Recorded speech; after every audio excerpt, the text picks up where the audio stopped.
les Ilchot Bdikat Hametz. D'abord, c'est quoi Bdikat Hametz?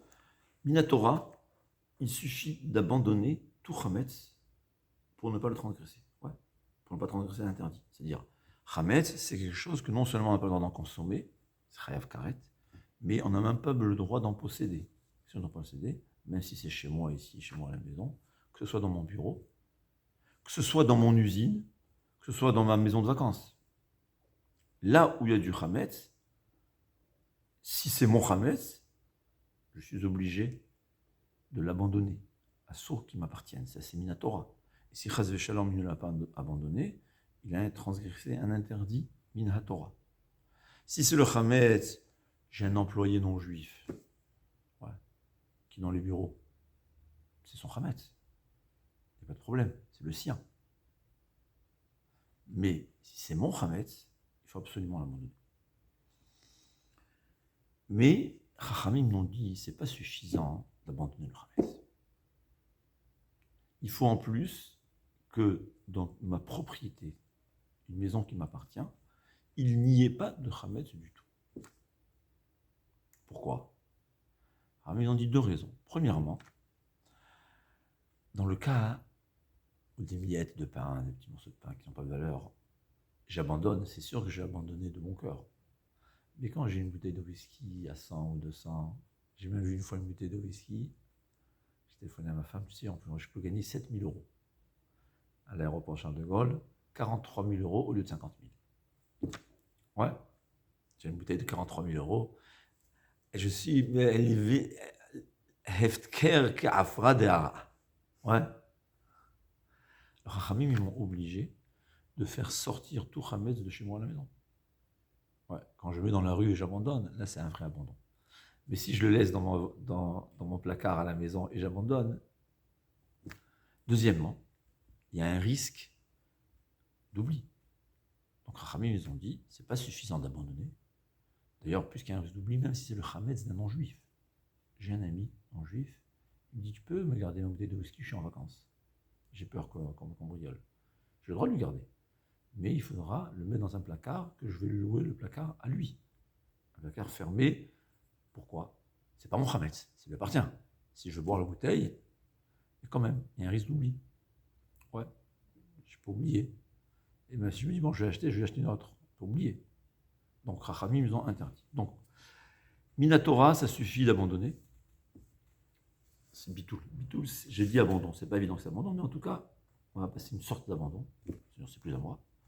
Mais Chachamim nous ont dit que ce n'est pas suffisant d'abandonner. Premièrement, il y a un risque que l'abandon ne soit pas de mon cœur quand c'est quelque chose de valeur. Chacun a sa valeur. Et deuxièmement, il y a un risque d'oubli et de consommation. C'est la raison pour laquelle Chachamim nous ont dit qu'il faut aussi nettoyer la maison de tout Hametz. Ouais, vider la maison de tout Hametz.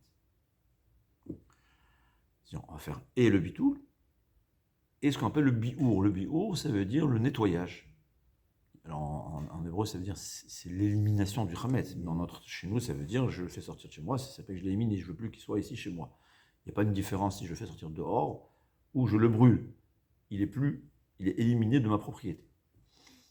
Mais comme dit Chachamim, un homme ne peut pas dire je sais que j'ai pas de Hametz chez moi. Comment tu sais? J'ai fait attention toute l'année. Alors il dit non. Milta delo rami ale. Quelque chose qui n'est pas important, quelque chose que je ne donne pas de l'importance. La vadate, et je peux le faire sans m'apercevoir. Je ne veux pas dire que toute l'année je sais que j'ai pas de Hametz, parce que je ne fais pas vraiment attention.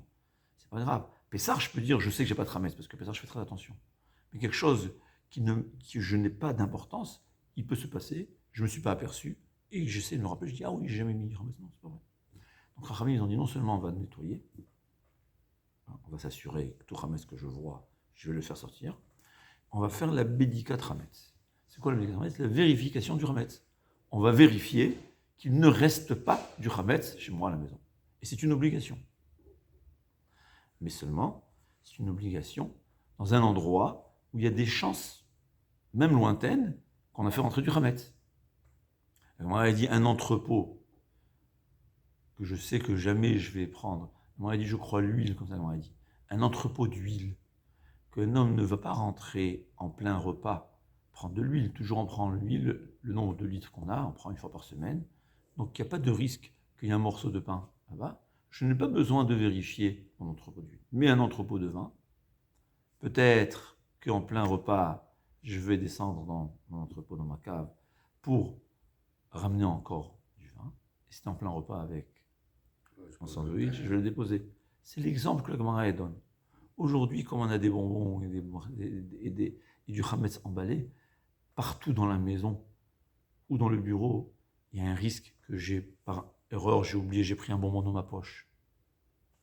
Donc on va vérifier aussi. Donc aujourd'hui, c'est très fréquent. Le seul endroit, peut-être un coffre-fort. Alors jamais je mets du chametz dans un coffre-fort, je n'ai pas besoin de vérifier. Mais tout placard, toute armoire, toute chambre, toute cave, il y a un risque d'avoir du chametz dedans. C'est concret. Donc Rachamim, ils ont dit la bdikat chametz. Ce qu'on appelle bdikat chametz. Et dans le temps aussi, il faut savoir, il y avait les murs, comment ils étaient faits? Ils étaient faits de pierre l'une sur l'autre. Il n'y avait pas du ciment. Donc il y avait toujours des fentes entre les pierres. Et dans ces fentes, on utilisait. C'était un bon moyen de vie. Ouais, les gens, il faut vivre dans le temps. Donc Rachamim dit, il ne faut pas seulement vérifier les armoires, il faut vérifier là dans les fentes aussi, où il y a un risque que j'ai déposé du chametz. Si le risque est seulement des miettes, alors il y a deux choses différentes. Il y a des miettes qui sont non comestibles. C'est-à-dire, je sais que, par exemple, je ne dis pas, Minhag Israël Torah, Minhag Israël Torah, d'éliminer totalement le chametz. Comme dit le Yerushalmi, les femmes même rincent le mur, parce que des fois, il y a du chametz qui est collé au mur. C'est le Yerushalmi qui le dit. Et il nous avertit, ne te moque pas des femmes. Ouais. Déjà dans le temps, les femmes, elles étaient plus statiquées que les hommes. Les hommes avaient l'habitude de pourquoi tu fais? Pourquoi il fait? Parce qu'il a un peu... Il n'a pas la conscience tranquille qu'il n'est pas de sa femme, alors il dit pourquoi tu fais? Ouais. Mais ça c'est le minhag Israël Torah. Mais le din, tout miette qui est écrasé, que personne ne va manger, c'est-à-dire je sais par exemple que le risque, je parle Mikaradine, ouais, le maximum, mais j'ai un parterre qui n'est pas vraiment bien, qui n'est pas comme aujourd'hui, ouais, il y avait des pierres ou du sable, il y a sûrement des miettes de pain, mais c'est des miettes de pain que personne ne va manger. C'est des miettes que j'ai abandonnées, que je n'en veux pas. C'est pas... Là, je ne suis pas obligé de faire une vérification pour ça. Mais, ce qu'il dit le Chazon Ish, si c'est des miettes de pain qui sont comestibles, par exemple, je sais que le seul risque qu'il y a, c'est des miettes de pain dans un pain, dans le livre. Il dit les miettes de pain dans le livre, il y a des gens qui se permettent de le manger. C'est pour ça que le Chazon Ish l'oblige. Aujourd'hui, ça pourrait être aussi, c'est des bonbons, des petits bonbons. Ouais. Alors, je ne sais pas s'il y a des gens qui vont ramasser du parterre, mais peut-être. On ne sait jamais. Hein. C'est comestible. Si je sais qu'il y a un risque que le parterre, il y a des bonbons, par exemple, derrière un lit, ouais. Je sais que le risque qu'il y a, il n'y aura jamais du grand chametz. Le maximum, c'est quelques petits bonbons qui sont là-bas. Je dois quand même vérifier. Pourquoi? Parce qu'un petit bonbon pareil, je risque d'arriver à Pessah et de le consommer.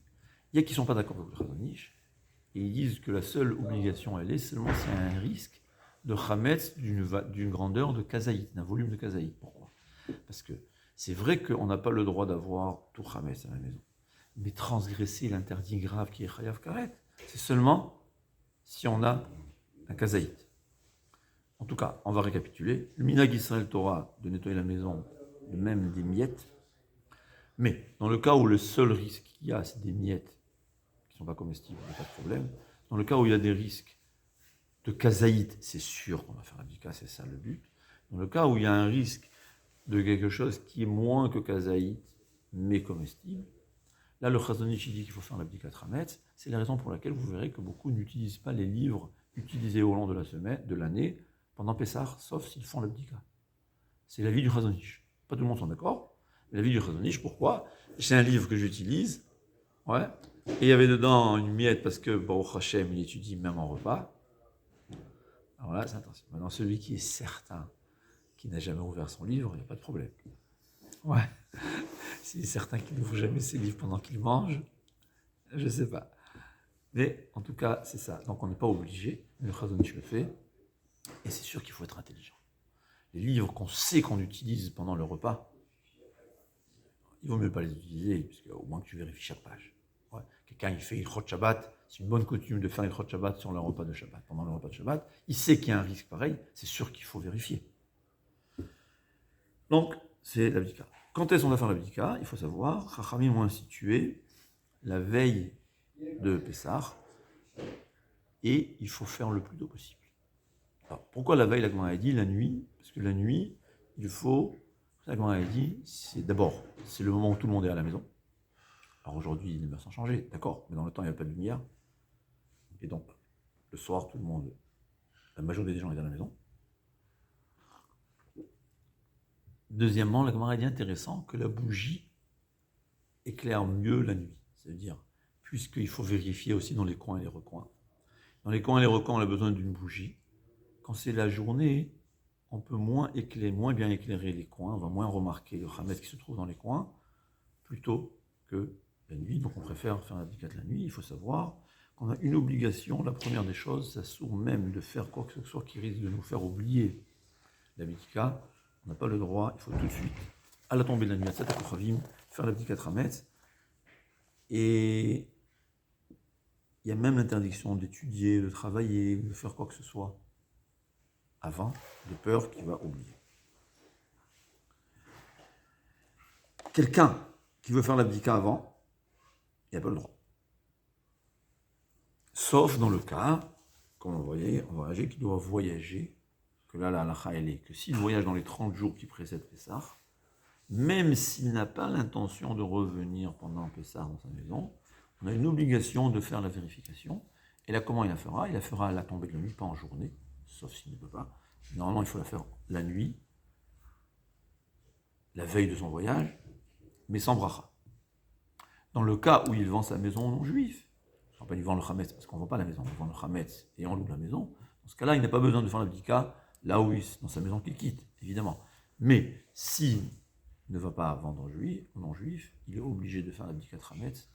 Avant, il faut nettoyer sa maison, donc, et faire l'abdika, de s'assurer qu'il n'y a aucun chametz qui reste.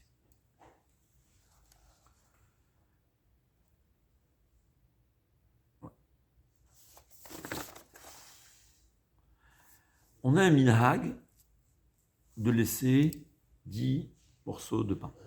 Ouais, c'est un minhag. D'après la Kabbalah, il faut 10. Pourquoi? Parce que l'obligation n'est pas de trouver le chametz, l'obligation est de rechercher le chametz.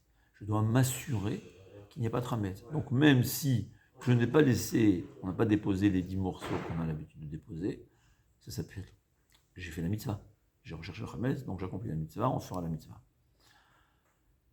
Donc c'est le Ramadi, il y a une coutume de laisser 10 morceaux, et le Harizal il dit qu'il y a dans la Kabbalah, pourquoi seulement 10, ni plus, ni moins.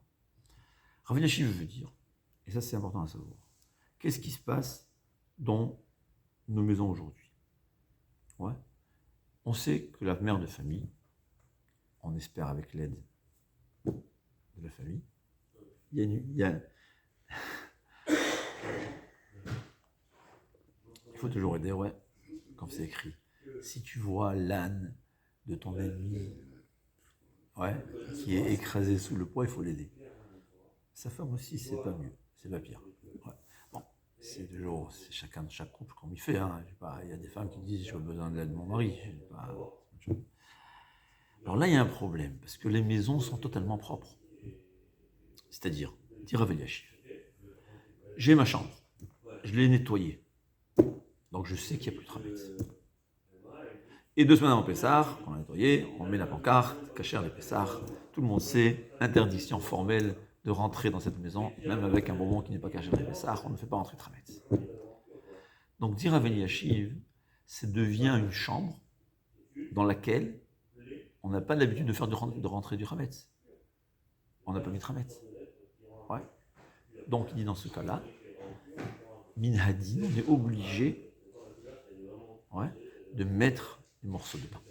C'est-à-dire, puisqu'aujourd'hui, on a l'habitude de nettoyer la maison vraiment propre, on a une obligation de mettre les diptychim, parce que la maison, à partir du moment où elle est propre, c'est devenu comme une maison dans laquelle je sais qu'on n'a pas l'habitude de faire entrer le chametz. C'est la vie de Rav Elyashiv. J'imagine que, je ne sais pas, c'est Rav Elyashiv, je n'ai pas vu que les autres poskim disent la même chose, donc celui qui veut faire la bracha sans. Non. Dans une chambre d'hôtel, par exemple. Alors ça, il faut savoir, quelqu'un qui quitte sa maison, s'il la vend, il n'a pas besoin de faire du 4 mètres dans la maison. S'il n'a pas vendu, il est obligé de faire du 4 mètres chez soi à la maison. Et dans tous les cas, arrivé à l'hôtel, il est obligé de faire un petit 4 mètres avant de rentrer dans l'hôtel. Il est obligé. Si c'est la veille, il va faire l'abdika avec bracha. Ouais.